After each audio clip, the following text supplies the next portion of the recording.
A few weeks ago, I read a book called Spirit of Leadership by the late Dr. Myles Munroe that has totally and completely changed my understanding of leadership forever, and I'm glad it has done so.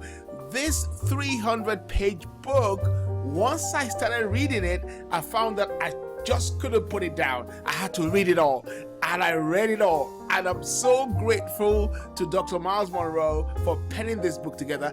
And I'm going to do a quick review within 7 minutes so that you can also get some nuggets out of this book, and I hope it's going to make you go buy the book and read it. It's going to change your view forever. Listen, let's go. 4 things I learned from the book. I put this under the subject of Spirit of Leadership nuggets.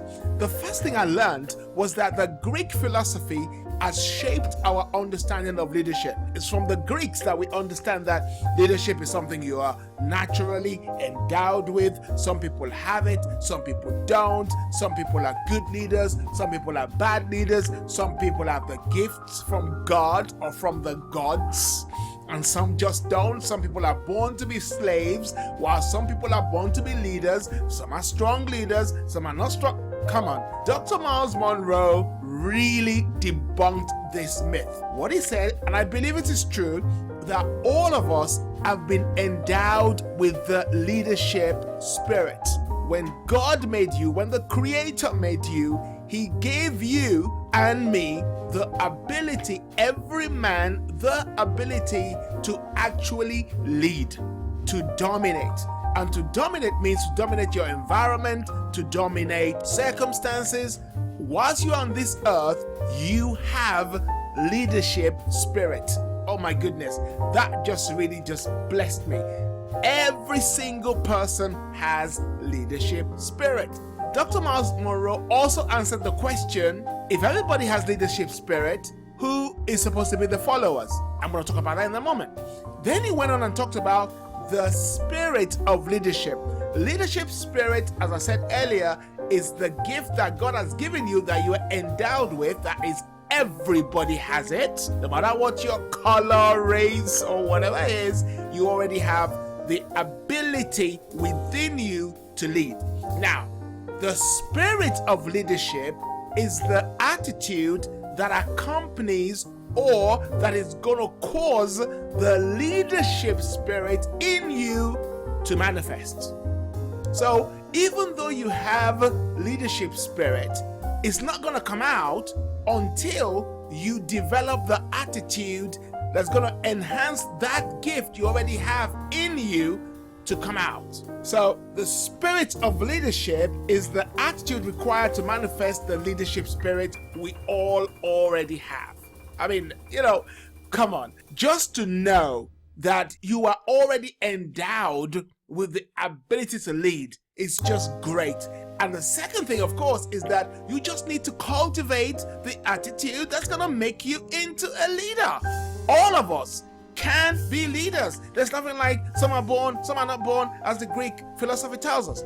Then, okay, so now, what is the spirit of leadership then? Is that attitude. What kind of attitude do you need to have to be a good leader? You're going to have purpose, passion, initiative, priorities. You're going to be a goal setter. You're going to be a team worker. You're going to be innovative, accountable, persistent, disciplined, self-cultivating, and all other kinds of attitude that allows the leadership spirit to actually manifest. Now, guess what? If all of us are leaders, Boomy, as you said, so who's supposed to be the followers? Well, actually, all of us are supposed to be leaders, and even though all of us may not start off being leaders, his argument was that the leader is supposed to empower other people to make them leaders. At the end of the day, none of us is supposed to be a follower. We're all supposed to be leaders. Well, leaders in what? Well, how's that going to work? This is the way it's going to work.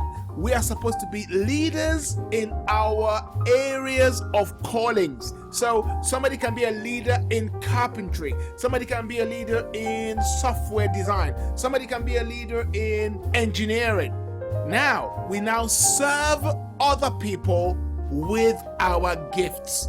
You as a leader now serves other people with your gifts, but you are serving from the perspective of a leader. Oh my goodness. I mean, come on, you gotta get this book. You really gotta get this book. And I love this. One of the main nuggets of that book is when he says that it's not about a cause to live for, but it's a cause to die for.